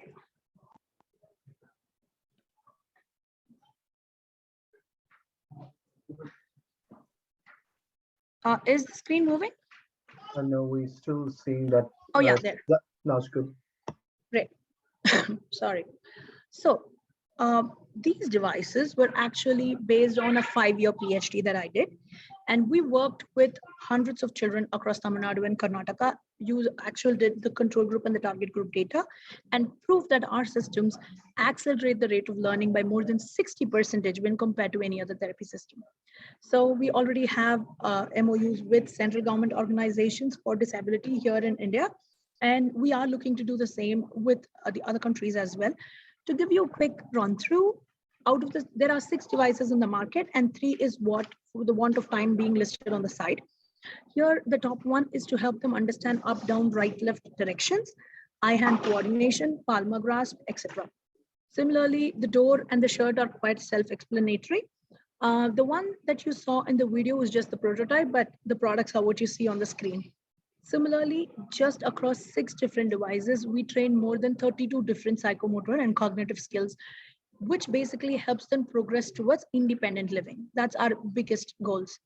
Because every time a parent I speak to, the first thing that comes to the parent is that as far as I am around, I'll be able to take care of my child. But when I'm not around, I just want him to do the basic things to make him independent.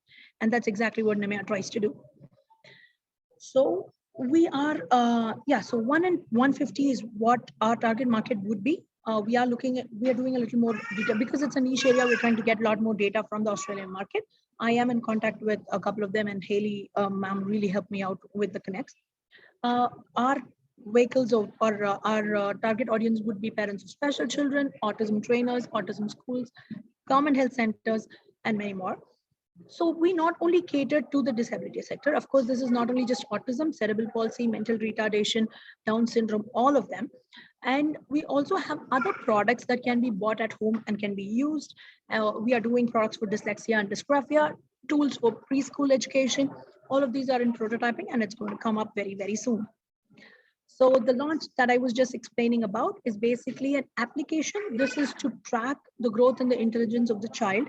This is to help parents and the community services to understand how to screen any kind of disability as young as 8 months, so that the early intervention can be given, and the child will have a much more inclusive life than what they can expect when they come in at 7 or 8 years. So that's one of our products. So our plan for Australia is our devices that you saw initially, the NRTS devices, that we will run it in a sale and a subscription model.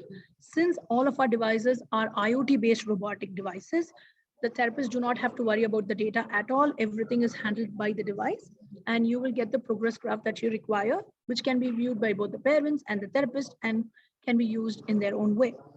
So NRTS system would be an outright sale model, but to run the services of the algorithms and the cloud services, we'll have a subscription model. We are looking for partners right now to partner up in Australia and a channel for supply. But then later on, eventually, we are probably looking into manufacturing there eventually as well. As far as the Geeta application is concerned, we would love to know if there is one such application that is already being used, or we would love to know or get in touch with the government organizations to see if this app can be integrated for Australia.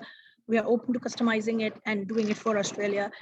One of the biggest thing across the world, not just India, is that the numbers of the disability is still a bit very ambiguous. And this is one of the initiatives that we have brought about to make sure that we get the right numbers. That way we'll be able to train the children, which they totally deserve. And of course, our other edutech devices that's coming up would be sales model. Our ask is to get in touch with the government health organization. Right now, I have already mailed Cerebral Palsy Australia and Occupational Therapy Australia to get in touch with to see if we can run demos for them. So we, of course, need channel partners who can partner with us to supply our NRTS system. And yes, we do require funding. We are looking at about $250,000 initially to set up the initial supply chain. And yeah, that's where we are right now. Thank you, Dr. Ramyamurthy. I think yes, phenomenal, and I think every minute it was worth the wait for you. I mean, it's just amazing, the social impact you're creating, and also the profound impact. And so just watching the chat, Roni even also has indicated this could help artists, performers with autism as well. So yeah, artist performers as well.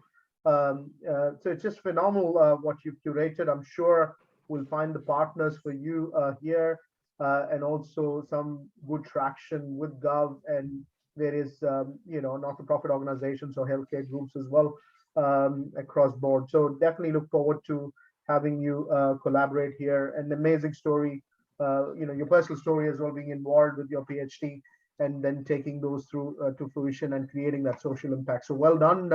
We commend you for what you've done. And also, as always, I believe women entrepreneurs definitely not only provide the return on investment, but also the social impact as well, which you've addressed here, very well aligned to UN SDG goals. So thank you and well done. And thank you to all of the presentations. Such a wonderful presentation it's been. And I definitely congratulate and commend all of you for taking that lead here to come and pitch and going through the program, but also with that leap of faith as well, that, looking into a new market and very welcoming market, I would say Australia, very aligned to what all of you have presented. It's a matter of shaping the next stages, the right partners and the next stages of your growth as well. So thank you for that again, Dr. Ramyamurthy. What I want to do is just to continue a little bit more this journey, I want to invite Susan. Thank you for being with us right through this presentation. Susan is amazing Indigenous community leader, someone who inspires me and a lot of us here. Susan, I want to hear your views on some of the presentation. I'm sure you would have been impressed by, just as all of us have been impressed. So Susan, over to you. Thank you so much for inviting me, and this is the first of this kind of presentation that I've been involved in, and it was just so exciting and inspiring to hear all the presentations from the different kind of sectors and areas that you've been talking about, and I look forward to maybe one day in person meeting you all, and maybe in Australia, maybe in India, but the ability for women to rise up and be empowered and to lead in a way, I think is a good thing, and where we should be heading as a society, that particularly for us as First Nations women here in Australia, and to be able to collaborate together, I think would be a wonderful thing. And so I guess from my perspective, looking particularly at the cultural elements of within the presentations was very exciting for me to see. But then also in that last presentation, caring for health and well-being and for children, and making sure in terms of that space around disability that we provide opportunities for children to be the best that they can be in life. So I thank you, Irfan, for inviting me to participate this evening and to see all of those amazing presentations, and I commend them, and I think that they're all really wonderful, and I wish you all the success to get the funding that that you would like to build and grow in his areas. So yeah, amazing, really amazing. Congratulations. Thank you, Susan, and I look forward to your continued support. And I'm sure there are a few arts and culture related startups you are directly going to be involved in, and you'll be excited as I am. And we look forward to those connects and those continued support. Thank you Susan, for coming on board. Let me invite James, who's been one of our, James, if you're sticking around still there, if you want to unmute yourself. James, are you around? I am indeed. Hello. Yeah, thank you for a few words. Obviously, yeah, from where you saw them present a few weeks back, it's been phenomenal what you saw. I mean, I'm literally moved as well some of the presentations. Yeah. I think the standard has been incredibly high. I remember when Irfan was very kind and invited me to the first session. I was impressed with the quality of the startups at that point, and I think their pitches have improved vastly. So congratulations to all of the teams and all of the presenters. I think they've done a lot of hard work, and the message is getting clearer and clearer, and that will help them in their market entry, articulating to potential partners and to potential customers where the value is and what they can bring. Will be much more effective, I think, based off the pitches tonight. So congratulations, all of you. The impact you're having, I think, is very positive, and I commend you all. Thank you for letting me be part of it. Thank you, James, and thanks for your continued support. Saroni, you've been quite actively listening and also chatting on the chat with your thoughts. And obviously, you represent an Indian diaspora, community here, very strong, very active. You've been an ambassador for one of the local council here as well, and the leading woman ambassador based out of Sydney. And you've also had your own journey through your professional career into acting as well. And just as you are shaping your own startup in the art and culture space, your thoughts on today's presentation, Saroni? Absolutely mind-blowing presentations, I think, and there are so many, almost all of them, I think, because I'm so heavily invested in all my projects or whatever I do, it is all aligned with the UN SDGs. And I could see today that, almost all of them kind of, contribute in a big way to that. And there were so many that I can probably, I can probably contribute or help, or in terms of sort of collaborate as well, or even learn from you guys. I mean, I'm like a newbie. I'm a performer. I'm an actor. I was a journalist before and a media PR professional, and I'm an artist. And of course, I have invisible disabilities because I'm a cancer survivor, and underlying health conditions like endometriosis and essential thrombocythemia, and all of that. So from I don't remember exactly the name of the project, but the one with to do with women's health in terms of menopause, that one too. I've made notes actually, all these names and all these notes I've made in terms of, I've been thinking about these things because I go through a lot of these issues personally as well. And as a federal councillor for MEAA, which is Media, Entertainment and Arts Alliance of Australia and New Zealand, in the National Performance Committee, we have caucuses, which is which sort of wants to support the health and well-being of performers and artists and media professionals. And we have caucuses which actually support performers and media professionals and artists with invisible and visible disability. So I kind of see so many aspects, like, from just on top of my head right now, if I'm talking about the menopause, the product that we were talking about, maybe Endometriosis Australia could be a good organization to contact, because endometriosis does lead to early menopause and all of that. So there is a lot that I could probably, in spite of not exactly being related in that domain or having experience, but I have personal experiences in that, and I've been heavily working in that space. So I'm just absolutely, there's so much to learn, so much to collaborate. Thank you, Saroni. I think it's all, it's not about the money only, it is about the connect, the networks that we can open up in Australia, the people that we know who could support these wonderful women entrepreneurs to take it to the next stage. So thank you, Saroni, and we look forward to getting you continued mentoring and supporting these startups. Let me invite now Dr. Sangeeta, who's been one of our close advisors based out of Visakhapatnam and who's been a silent supporter for inQ as well. Dr. Sangeeta, are you still around? We might come back to Dr. Sangeeta. Let me. Sorry, yes, I was there. Sorry.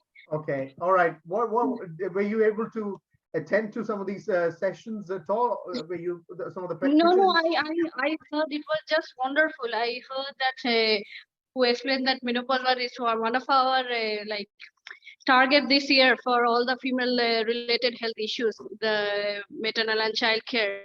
So that's very wonderful to know. It was very, I was impressed by the speeches, even the blockchain who was talking about the alternates blockchain. So I was on and off, but I have gone through most of them and mostly healthcare and healthcare data science related all the speeches.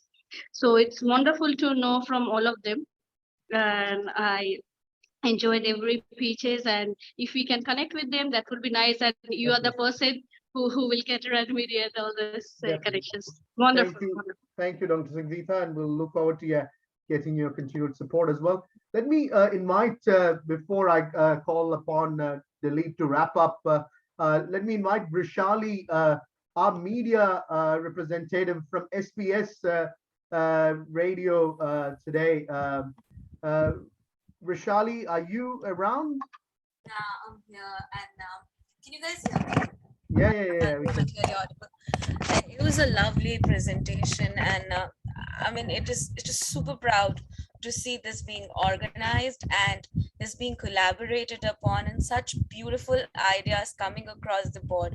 I mean, you guys put shame to some of the established people who are already doing this, and they should be learning from you. So it is just wonderful. And I'm looking forward to reporting this, honestly, speaking to some of you, writing the report regarding you people, because this is just absolutely wonderful. I did not miss a minute of it. Thank you, Vishali. And I think we look forward to your support. You have a great connect with the local Indian diaspora community, and also you reach out to the rest of the world as well. So it's important we celebrate these stories as well. Amazing stories of women entrepreneurs. Important, and that is why I decided I have to be here and be there for everything that is being. And to be very honest, there were some things that are not my expertise, and I really needed to look up on Google side by side what is being talked about. But this is amazingly a humbling experience. I'm very happy to be here. Yeah, thank you, Irfan. Thank you. Thank you, Vishali, and we'll stay in touch, and definitely we'll look forward to connecting you with some of our founders as well. Thank you. On that note, let me invite Dilip, if you want to come in quickly and wrap up the session, and we'll then invite Goldie to formally wrap up the sessions. Dilip, you want to come in? Dilip heads inQ in India. Yeah, thank you, Irfan. Yeah, thank you, Irfan, and thank you all. Before officially Goldie is going to give a thank you for all, but before that I would like to thank everyone be part of this journey, and I'm amazed and happy to be in this team which facilitates this India-Australia startup journey, especially with this women-led startup founders and all of these startups which was giving a perfect solution in their respective fields, which can collaborate to the Australian companies as well as with the government or with the people. And I think this is one of the most well curated startup program which inQ had done recently to pitch with the startup founders from India. So in this note, I think that time conscious, I would like to thank everyone on behalf of inQ team, and thank you. Thank you, Dilip, for steering the ship in inQ India. Goldie, we can welcome you again to wrap up the session, and we look forward to reaching out to all the startup founders through the rest of the program. Thank you, Goldie. If you want to come in. So first of all, I would like to thank all our female founders who patiently waited with us for all the sessions, for mentoring sessions or the other workshops we have done. So even though it was in a pretty short notice, still they managed to get the time, or if at all they were not able to come, they asked their partners to join in. So it actually showed their dedication much. So it was very wonderful working with them. I really appreciate and thank all our female founders for taking time and for coming for our this VAT inQ Scale to Australia program.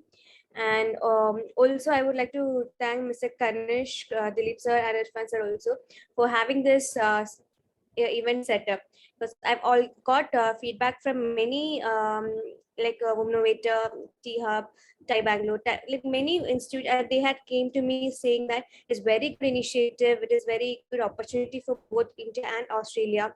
So altogether, it was a very successful event, and they're actually looking forward for the next cohort.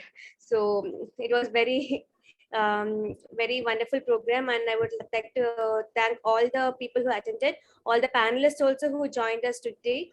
So thank you so much to all.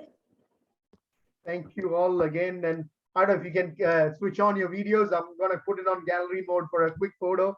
But yeah, thank you again. A wonderful experience, amazing work. All of you deserve more than the funding or all the access. Wish you all the best and all the successes in your career and journey, and the creating that social impact as well. Thank you all. Wonderful journey. Thank you. Thank you. We'll wrap up on that note, and we'll stay connected. Thank you. Thank you all. Thank you all so much. Thank you.